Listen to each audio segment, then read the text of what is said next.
السلام علی سید الانبیاء والمرسلین وعلی آلہ واصحابہ اجمعین الی یوم الدین۔ الحمدللہ آج جمعۃ الوداع کا دن ہے، 1443 ہجری، 29 اپریل 2022۔ آج یوم قدس بھی ہے، اس کے حوالے سے بھی دنیا کے مسلمان دعا کریں کہ اللہ تعالیٰ فلسطین کے مسلمانوں کو اسرائیل کے ظلم سے جلد از جلد نجات دے۔ آمین۔ آج اس ویڈیو کو ریکارڈ کرنے کا مقصد یہ ہے، میں نے آپ نے دیکھا کہ اتوار کا بھی انتظار نہیں کیا، ایون آج رات کو لائیو سیشن ہونا تھا، اس کا بھی انتظار نہیں کیا۔ اس کی وجہ یہ ہے کہ ایک ایشو بڑا کرٹیکل ہے، جس کی وجہ سے مجھے فوراً اپنا پوائنٹ آف ویو آپ لوگوں کے سامنے رکھنا پڑا۔ پوری دنیا سے لوگ رابطہ کر رہے ہیں، پوچھ رہے ہیں جو کچھ رات مسجد نبوی شریف کے اندر ہوا پی ٹی آئی کے سپورٹرز کی جانب سے۔ بڑے ہی افسوس کا مقام ہے کہ پاکستان میں عمران خان صاحب حفظہ اللہ تعالی، مولانا طارق جمیل صاحب حفظہ اللہ تعالی، اپنی وہ مجلس کر رہے تھے شب قدر کے حوالے سے، اور ان کے سپورٹرز مسجد نبوی میں مسجد نبوی شریف کی غربت کو پامال کرتے۔ بڑے افسوس کی۔ اس پوری صورتحال کے اندر سیاسی ایفیلیشن سے بالا تر ہو کر ہمیں سب سے پہلے اپنے ایمان کی فکر کرنی چاہیے۔ آپ کا تعلق کسی بھی جماعت کے ساتھ ہے، اس چیز کو آپ بالائے طاق رکھتے ہوئے سب سے پہلے اپنے ایمان کی حفاظت کریں کہ کوئی مسلمان بھی کسی طریقے سے کسی بھی صورت میں اس ایکٹیویٹی کو جسٹیفائی نہیں کر سکتا۔ جو جسٹیفائی کرے گا وہ اس گناہ کے اندر برابر کا شریک ہے۔ کوئی لیم ایکسکیوز پیش ہی نہیں کرنا چاہیے، اور نہ ہم یہ کہتے ہیں کہ عمران خان صاحب نے یہ کروایا ہے، جمیل صاحب قادری صاحب نے پروموٹ کیا، کہ ایسا کبھی نہیں۔ لیکن اب اگر اس ایکٹیویٹی کے ہونے کے بعد یہ لوگ خاموشی اختیار کریں اور ویڈیوز میں آ کے اس کو کنڈیم نہیں کریں تو ہم یہ سمجھیں گے کہ یہ پھر اس میں انڈائریکٹلی نہیں ہوا۔ خدا نہ خواستہ، مجھے تو 100% امید ہے کہ انشاءاللہ عمران خان صاحب بھی، مولانا طارق جمیل صاحب بھی، نور اللہ قادری صاحب بھی اسے کنڈیم کریں گے۔ یقیناً ان سے بہتر مسلمان، میں کبھی ان کے بارے میں بدگمانی نہیں کروں گا کہ وہ اس قسم کی کوئی غلط ایکٹیویٹی کو سپورٹ کریں گے۔ اللہ سے ڈرنے والے لوگ ہیں، اور یہ بات یاد رکھیے گا، اگر خدا نہ خواستہ اس چیز کو انہوں نے کنڈیم کر، آج کے بعد یہ میری بات یاد رکھیں کہ آپ کا ڈاؤن فال شروع، اب نہ اس دنیا کے اندر عزت آپ کا مقدر ہوگی اور نہ آخرت، اگر آپ نے اس پہ مجرمانہ خاموشی اختیار، خدا نہ خواستہ اس ہم سے تو کوئی بالکل امید نہ رکھے کہ ہم کسی حوالے سے اس پوری ایکٹیویٹی میں کسی کا ساتھ دیں گے۔ گرچہ آج تک علماء کی جانب سے جب بھی مذہبی کارڈ عمران خان صاحب کے خلاف یوز ہوا، یہودی ایجنٹ کے نام کے اوپر، یا گستاخ صحابہ کے نام کے اوپر، یا معاذ اللہ گستاخ رسول کے نام کے اوپر، ہم نے ہمیشہ عمران خان صاحب کو قرآن و سنت کے دائرے کے اندر سپورٹ کیا، جہاں پر غلطی تھی پازیٹیولی ہائی لائٹ کی، اور مخالفین کی گالیاں دی۔ اس بات آج یہ جو موقع ہے، اب عمران خان صاحب کے بھی ایمان کا تقاضا ہے، وہ بار بار ریاست مدینہ کی بات کرتے ہیں، ان سے بڑھ کر تو کوئی اس کا حقدار نہیں ہے کہ کوئی اور شخص ان کے بہاف پہ آ کے اس واقعے کو کنڈیم کرے، یہ انہیں خود ہی کنڈیم کرنا ہوگا۔ مجھے آیات اور احادیث بتا کر مسجد نبوی شریف کی حرمت اور اس سے بھی بڑھ کر روضہ رسول صلی اللہ علیہ وآلہ وسلم کی عزت اور احترام بتانے کی کسی کو ضرورت نہیں ہے۔ جس طرح میری عقیدت وابستہ ہے، باقی مسلمانوں کی عقیدت وابستہ ہے، اسی طریقے سے عمران خان صاحب بھی، مولانا طارق جمیل صاحب بھی، نور اللہ قادری صاحب کی بھی عقیدت یقیناً کے ساتھ وابستہ ہے، اس میں تو کوئی دوسری رائے نہیں۔ اب میں اسپیسیفکلی عمران خان صاحب سے ریکویسٹ کروں گا کہ آپ نے جو امر بالمعروف کے حوالے سے کمپین چلائی تھی، تو میں اب آپ سے ریکویسٹ کروں گا کہ اس سے بڑی کوئی امر بالمعروف نہیں ہے کہ ہمارے محبوب صلی اللہ علیہ وآلہ وسلم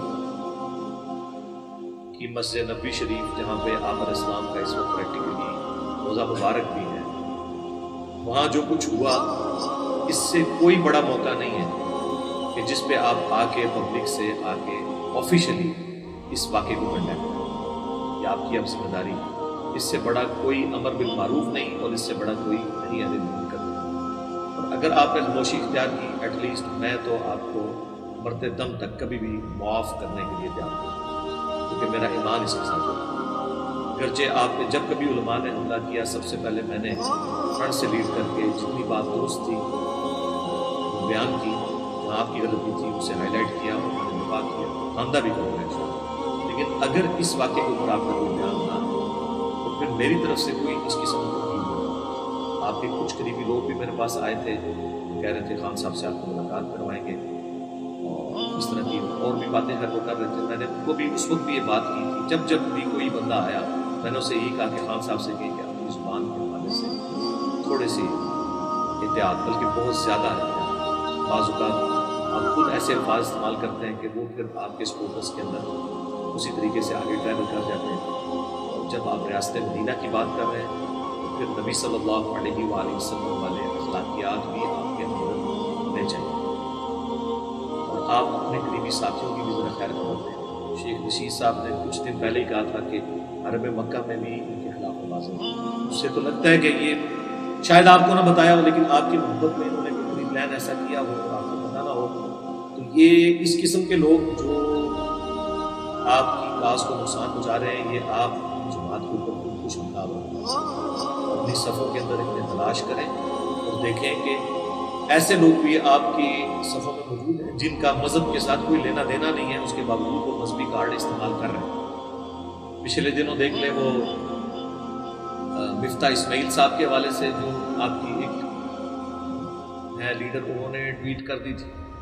تو خام خواہ ایک وہی کام جو مذہبی جماعتوں کے لوگ کرتے ہیں وہ آپ کے ساتھی بھی اس طرح کا کام کرنا شروع ہو. اس لیے خدا کے لیے اللہ سے انہیں امت تک صحیح بات پہنچائیں. ہماری دعائیں آپ کے ساتھ ہیں. اللہ تعالیٰ آپ کو یہ سامنے کرے. کوئی زندگی ختم نہیں ہوتی ہے انشاءاللہ. اگر اللہ نے چاہا پاکستانی عوام نے آپ کو سلیکٹ کیا تو آپ دوبارہ بن جائیں گے, لیکن خدا کے لیے ایسی لیگیسی چھوڑ کے جائیں کہ لوگ آپ کو یاد کریں, نہ کہ یہ ہو کہ آپ کے مخالفین جو پولیٹیکل جماعتوں کے لوگ ہیں یا ایون مذہبی جماعتوں کے لوگ وہ آپ کی لائف کو آپ کے ماننے والوں کو بننے کو اس قسم کی ایکٹیویٹیز کو. اور یہاں پہ میں یہ بھی عرض کروں کہ آپ کو پتہ ہے کہ سعودی حکومت نے بڑا سختی سے نوٹس لیا ہے اس کا.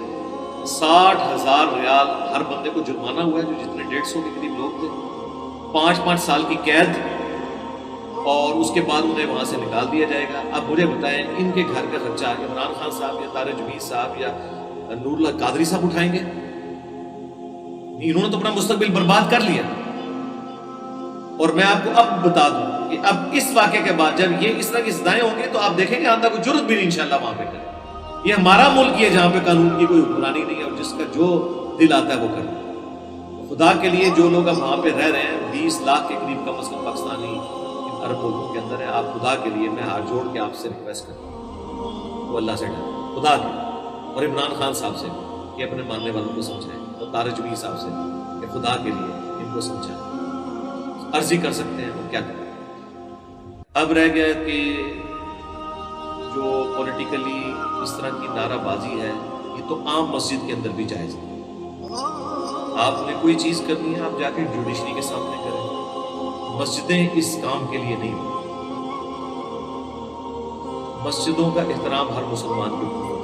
3 مسجدیں یہ والی ان کے بارے میں تو اسپیسیفکلی حدیث ہے صحیح بخاری اور صحیح مسلم دونوں میں. اللہ کے محبوب صلی اللہ علیہ وآلہ وسلم نے فرمایا کہ 3 مسجدوں کے سوا ایکسٹرا آرڈنری ثواب کی نیت سے کسی اور مسجد کا سفر نہ کیا جائے سوائے ان 3 مسجدوں. اس میں مسجد نبوی شریف, بیت المقدس کی مسجد جو یروشلم میں ہے, اور تیسرا آپ علیہ السلام نے فرمایا میری مسجد نبوی. یعنی ان 3 مساجد کے اندر ایکسٹرا آرڈنری ثواب کی نیت سے آپ سفر کریں گے. یہاں پہ نماز پڑھنے کا ثواب زیادہ ہے. اسپیسیفکلی مدینہ شریف کی حرمت کے حوالے سے تو بخاری مسلم میں کم از کم 50 احادیث موجود ہیں. اللہ کے محبوب صلی اللہ علیہ وآلہ وسلم کی حدیث ہے بخاری اور مسلم دونوں میں, اے اللہ مدینے کی محبت ہمارے دل میں مکے کی طرح کر دے بلکہ اس سے بھی بڑھ کر کر دے۔ اے اللہ مدینے کے مد میں سا میں برکتیں عطا فرما۔ یہ میئرمنٹ کے انسٹرومنٹس تھے جس طرح ہمارا یہ کہ لیٹرز یوز ہو۔ بخاری مسلم کے الفاظ ہیں، اے اللہ تیرے ابراہیم خلیل اللہ نے مکے کو حرم بنایا تھا اور میں مدینے کو حرم بنایا۔ بخاری مسلم کے الفاظ ہیں، نبی اسلام نے فرمایا جس نے مدینے میں بدعت کو جاری کیا اس پہ اللہ کی لعنت، اللہ کے فرشتوں کی لعنت اور تمام لعنت کرنے والوں کی لعنت، اور قیامت کے دن اللہ تعالیٰ نہ اس کا کوئی فرض قبول کرے گا اور نہ کوئی نفل قبول کرے گا۔ پھر اسپیسیفکلی مسجد نبوی کے حوالے سے اس کا بھی جو پورشن ہے ریاض الجنہ، اس کے حوالے سے صحیح بخاری اور صحیح مسلم دونوں میں حدیث موجود ہے۔ نبی الاسلام نے فرمایا میرے گھر سے میرے ممبر تک جنت کے ٹکڑوں میں سے ایک ٹکڑا ہے جسے ہم ریاض الجنہ کہتے ہیں۔ اسی پہ امام بخاری نے باب باندھا ہے کہ قبر رسول سے ممبر رسول جنت کا ٹکڑا، کیونکہ پریکٹیکلی اس وقت نبی صلی اللہ علیہ وآلہ وسلم اور ان کے جانثار ساتھی سیدنا ابوبکر عمر رضی اللہ تعالیٰ عنہ علیہ السلام کی قبریں اس ریاض الجنہ والے پورشن کے اندر، تو یہ جنت کے ٹکڑوں میں سے ایک ٹکڑا۔ اسی لیے صحیح بخاری میں آتا ہے حضرت عمر جو ہے وہ اسپیسیفکلی دعا مانگا کرتے تھے، اللہم ارزقنی شہادۃ فی سبیلک واجعل موتی فی بلد رسولک صلی اللہ علیہ وآلہ وسلم۔ اے اللہ مجھے اپنے راستے میں شہادت کی موت دینا اور نبی الاسلام کے شہر مدینہ میں موت۔ اللہ تعالیٰ نے یہ خواہش پوری کی، انہیں مسجد نبوی شریف میں زخم لگے اور اس سے بھی بڑھ کر روضہ رسول میں ساتھ دفن ہوئے۔ وہ بھی صحیح بخاری میں حدیث ہے، آپ نے اپنے بیٹے کو بھیجا سیدہ عائشہ کے پاس کیونکہ آپ کا معدہ کٹ گیا تھا، جو کچھ کھاتے تھے وہ نکل جاتا تھا، آپ کو یقین ہو گیا کہ اب میں نہیں بچ پاؤں گا۔ انہوں نے کہا کہ سیدہ عائشہ سے جا کے سلام عرض کرنا اور انہیں یہ نہ کہنا کہ امیر المومنین نے بھیجا ہے، بلکہ کہنا عمر بن خطاب اپنے دو ساتھیوں کے ساتھ دفن ہونا چاہتا ہے، نبی الاسلام اور سیدنا ابوبکر کے ساتھ۔ جب انہوں نے جا کے عرض کی تو سیدہ عائشہ نے کہا کہ یہ جگہ تو میں نے اپنے لیے رکھی تھی لیکن آج میں عمر کو اپنے میں ترجیح دیتی ہوں۔ عبداللہ ابن عمر نے جب یہ خوشخبری آ کے سنائی تو سیدنا عمر نے کہا کہ میرے لیے اس سے بڑھ کے کوئی چیز نہیں کہ میں نبی علیہ السلام کے ساتھ ہوں، اور کہا کہ جب میں مر جاؤں پھر میری لاش کو لے جاؤں اور سیدہ عائشہ سے پوچھنا، اگر انہیں اجازت دی تو دفنانا، ادروائز مجھے یہ غرقت مسلمانوں کے قبرستان میں، ہو سکتا ہے انہوں نے میرے روگ کی وجہ سے اجازت دے دی، یہ ان کی انٹینشن تھی۔ تو سیدنا عمر کا وہاں پر دفن ہونے کی خواہش اللہ تعالیٰ نے پوری کر دی۔ جامعہ ترمذی میں حدیث ہے کہ ہو سکے تو مدینے میں مرو، جو مدینے میں مرے گا میں اس کی شفاعت کروں۔ صحیح مسلم میں حدیث ہے کہ جو مدینے کے مصائب پہ صبر کرے گا میں اس کی شفاعت کروں۔ تو اتنے زیادہ سیدنا عمر کے حوالے سے میں عرض کر دوں، صحیح بخاری میں ایک حدیث ہے کہ صائب بن یزید رضی اللہ تعالیٰ عنہ ایک صحابی ہیں، وہ کہتے ہیں کہ میں لیٹا ہوا تھا مسجد نبوی میں، مجھے ایک شخص نے آ کے اٹھایا، میں نے دیکھا تو سیدنا عمر تھے۔ انہوں نے مجھے کہا کہ وہ جو دو بندے ہیں نا جو آپس میں اونچی آواز میں گفتگو کر رہے ہیں، ان کو میرے پاس بلایا گیا۔ یہ صحیح بخاری شریف ہے، یہ کہانی شریف نہیں ہے، یا مولانا شریف نہیں ہے، یہ بخاری شریف۔ جب بلایا گیا، اور یہ حدیث مشکات میں بھی موجود ہے کتاب المساجد چیپٹر کے اندر، مسجد کا احترام کے حوالے سے جتنی حدیث ہے، آپ نے فرمایا تم لوگ کہاں کے رہنے والے ہو؟ کہنے لگے ہم طائف کے رہنے والے ہیں۔ آپ نے فرمایا اگر تم مدینے کے رہنے والے ہوتے یعنی اجنبی لوگ نہ ہوتے اور تم مسجد نبوی کی حرمت کو سمجھنے والے ہوتے تو میں تمہیں یہاں پر کوڑے لگواتا کہ تم رسول اللہ کی مسجد میں اپنی آواز کو بلند کرو، یعنی نبی علیہ السلام کی مسجد۔ ابھی نبی علیہ السلام کی قبر مبارک کو تو ڈسکس ہی نہیں کیا، مسجد نبوی کے اندر آواز بلند کرنا بھی مسئلہ۔ یہ جو لوگ کہہ رہے ہیں نا جی وہ مسجد کا باہر والا پورشن تھا، اچھا جی باہر والا پورشن ہے تو وہاں جا کے پھر میلے ٹھیلے لگانے شروع کر دو گے، وہاں پہ قوالیاں کرنی شروع کر دو گے، وہ پورا پریمیسز جو ہے وہ مسجد نبوی شریف ہے۔ یہ آپ نے کون سے بہانے جو ہے اپنے پولیٹیکل لیڈر کی محبت میں گانے شروع کر دیے ہیں کہ اب آپ لوگ یہ فرق کریں گے، وہ چھتریاں نظر نہیں آ رہی ہیں آپ کو؟ وہ پریمیسز پورے کا پورا مسجد نبوی شریف ہے، اس کا پورا احترام ہے اور وہ مدینہ شریف کا حصہ ہے۔ مدینہ کی حرمت کو تو پامال نہیں کیا جا سکتا اس طرح۔ نبی علیہ السلام کا روزہ مبارک بھی اب پریکٹیکلی مسجد نبوی کے اندر آ چکا ہوا، اور اس کے حوالے سے تو اسپیسیفکلی آیات ہیں قرآن حکیم میں سورۃ الحجرات کے اندر. آج بھی نئی کنسٹرکشن میں بھی ابھی سعودی حکومت نے پہلے تو ایک آیت لکھی تھی، اب انہوں نے دونوں آیتیں بلکہ ختم نبوت والی آیت بھی لکھ کے اوپر لگا دی ہے. یا ایھا الذین آمنوا لا ترفعوا اصواتکم فوق صوت النبی، اے اہل ایمان اپنی آواز کو بلند نہ کرو نبی علیہ السلام کی آواز سے، اور ان کے حضور اس طریقے سے گفتگو نہ کرو جس طرح آپس میں کرتے ہو، ایسا نہ ہو کہ تمہارے اعمال برباد کر دیے جائیں اور تمہیں خبر بھی نہ ہو. اور صحیح بخاری میں موجود ہے کہ یہ اسپیسیفکلی آیات نازل ہوئی حضرت ابوبکر اور عمر کے بارے میں، عام بندوں کے بارے میں نہیں. بخاری کے الفاظ ہیں کہ سیدنا عبداللہ ابن ملیکہ تابعی کہتے ہیں قریب تھا کہ اس مخلوق کے دو بہترین لوگ برباد ہو جاتے، یعنی ابوبکر اور عمر، وہ برباد ہو جاتے جب انجانے میں انہوں نے آپس میں گفتگو کرتے ہوئے نبی علیہ السلام کی موجودگی میں اپنی آوازوں کو بلند کیا. حضور سے نہیں بدتمیزی کی، آپس میں. اور پوری تفصیل آئی کہ وہ ایک قبیلہ مسلمان ہوا تھا. نبی علیہ السلام کی ایک مبارک عادت تھی جب کوئی قبیلہ مسلمان ہوتا تھا تو ایک فوکل پرسن مقرر کرتے تھے تاکہ بعد میں اس کے ساتھ کمیونیکیشن ہو سکے. حضرت ابوبکر نے مشورہ دیا، اس کے مقابلے میں حضرت عمر نے ایک مشورہ دیا، اور آپس میں پھر حضرت ابوبکر نے کہا تم میرے مشورے کی مخالفت کرتے ہو. اس میں ان کی آپس میں تلفظامی ہوئی، آواز بلند ہوئی، اور اللہ نے کہا کہ تمہارے اعمال بھی اے ابوبکر عمر برباد ہو جائیں گے اگر تم نے نبی علیہ السلام کی موجودگی میں اپنی آوازوں کو بلند کیا اور تمہیں خبر بھی نہیں ہوگی. خبر ہو جائے تو بندہ توبہ کر لے. بس جب یہ آیات نازل ہوئی تو بخاری کے الفاظ ہیں حضرت عمر اتنی آہستہ آواز میں گفتگو کرتے تھے کہ حضور کو سنائی نہیں دیتے، اور آپ کہتے تھے عمر اونچا بول.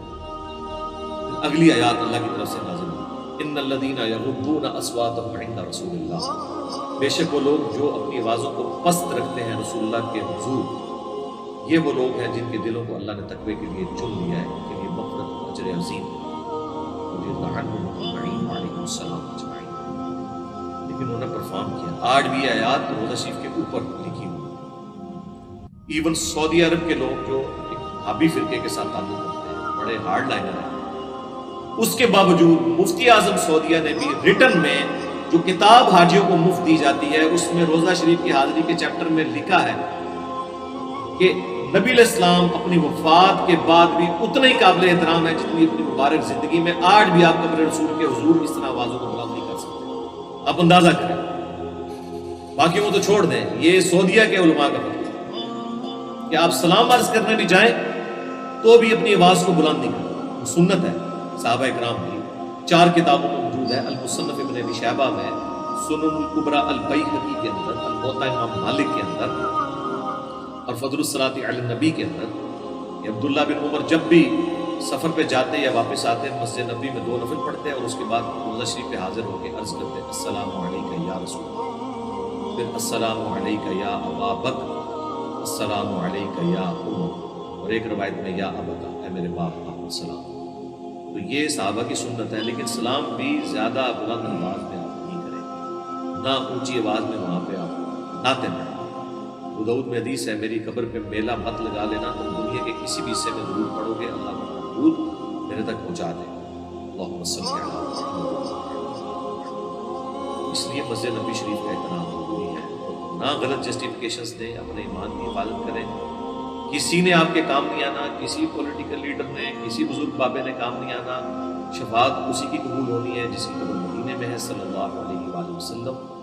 جو کچھ ہوا مسجد نبوی کی حرمت بھی پامال ہوئی، روزہ شریف کی بھی حرمت پامال ہوئی ہے. کوئی اس کی جسٹیفیکیشن نہیں.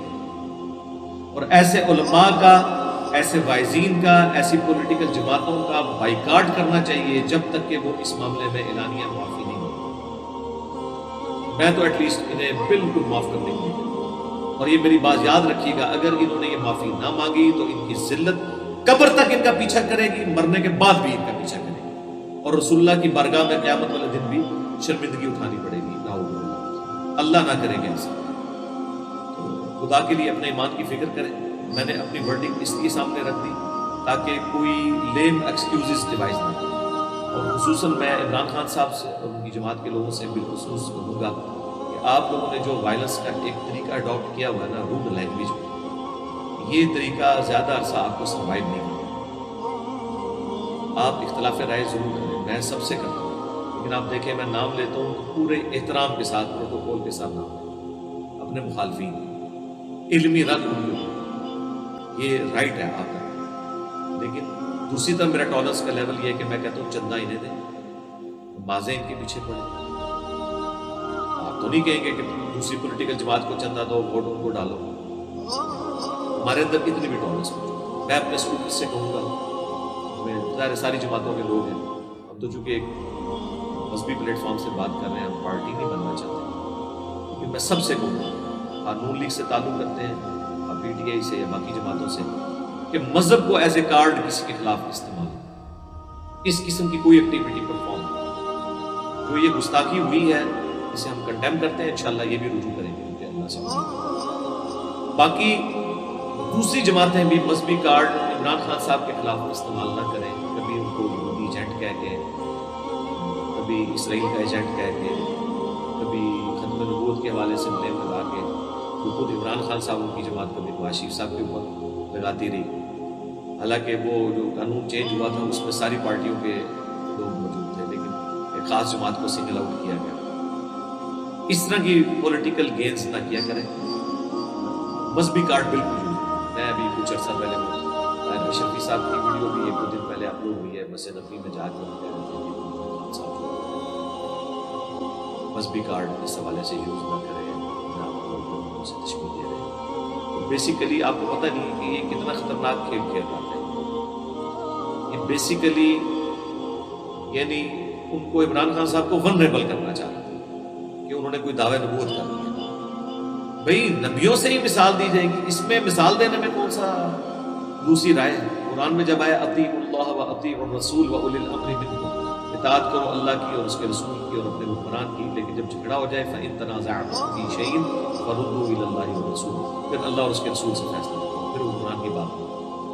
تو حکمران کی اطاعت کے حوالے سے جو آیت قرآن میں آئی ہے، اب آپ اس کو سیدنا ابوبکر، عمر، عثمان و علی رضی اللہ عنہم اجمعین علیہم السلام اجمعین تک تو مخصوص نہیں کر سکتے۔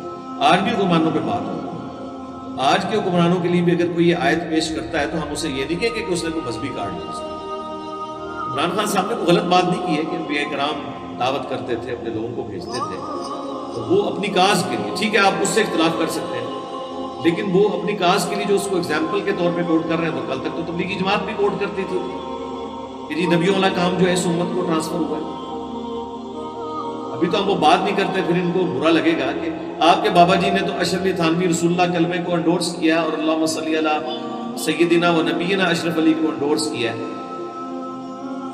جب ان کے مرید نے کہا میں نے خواب میں بھی پڑھا اور بیداری میں بھی پڑھا، آگے یہ بھی لکھا ہوا ہے، تو انہوں نے کہا خیر ہے، تسلی تھی، تیرا پیر جو ہے متبع سنت ہے۔ اس کی یہ میں تعبیر بیان کروں گا، اس واقعے کی، خواب کی نہیں، واقعے کی۔ چلو مرید کو تو کوئی اختیار نہیں تھا، وہ پیر تو نہیں تھا۔ ابھی تو میں نے پورا ریسرچ پیپر لکھا ہے کہ ان کے بڑے بڑے علماء کیا کیا یعنی دعوے کرتے رہے۔ رشید احمد گنگوئی صاحب تو کہتے تھے کہ حق وہ ہے جو میری زبان سے نکلتا، اور میں قسمیاں کہتا ہوں کہ اس زمانے میں نجات موقوف ہے میری اتباع، یہ الفاظ ہیں ان کے۔ آپ جائیں ہماری ویب سائٹ ahlsunnatpاک.com پہ، غیر اسلامی نظریات بامقابلہ اسلامی نظریات research paper number 2B download کر کے پڑھیں، اور یہی کچھ احمد بریلوی صاحب نے بھی لکھا، وصایا شریف جو انہوں نے لکھوائی مرنے سے پہلے اپنے بیٹوں کو، اس میں لکھا کہ میرا مذہب، میرا دین جو میری کتابوں سے ثابت ہے، تمہارے لیے سب فرائض سے بڑھ کر فرض ہے۔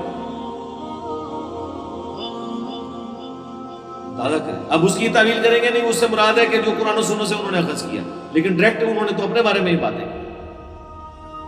تو چشتی رسول اللہ، اسے کیسے جان چھڑائیں گے بریلوی حضرات جو آج تک کتابیں چھاپتے آئے ہیں؟ اب آ کے انہوں نے تھوڑا سا اس معاملے میں ٹالرنس کی ہے، لیکن پرانے بزرگوں کا کیا بنے گا، پرنٹ کرنے والوں کا کیا بنے گا، اس کو سپورٹ کرنے والے اور اس کے حق میں وی لاگ بنانے والوں کا کیا بنے گا؟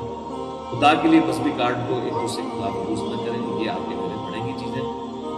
اور جس طرح ہم نان اسٹیٹ ایکٹرز جو مذہبی جماعتوں میں گھسے ہوئے ہیں ان کے خلاف ہے، اسی طریقے سے یہ جو سیاسی جماعتیں اس وقت نان اسٹیٹ ایکٹرز کا رول ادا کر رہی ہیں اپنی لینگویج کے ساتھ، ہم اسے بھی کنڈیم کرتے ہیں۔ کوئی جماعت کسی کے بارے میں کوئی اس قسم کے الفاظ استعمال نہ کرے، مذہبی کارڈز کو آپ یوز نہ کریں، ورنہ گلی گلی نعوذ باللہ قتل و غارت ہوگا، گلی گلی لوگ توہین مذہب کے الزامات لگا کے اپنی جنتیں پکی کریں گے، ایک دوسرے کو مرنے کے اوپر اتر آئیں گے۔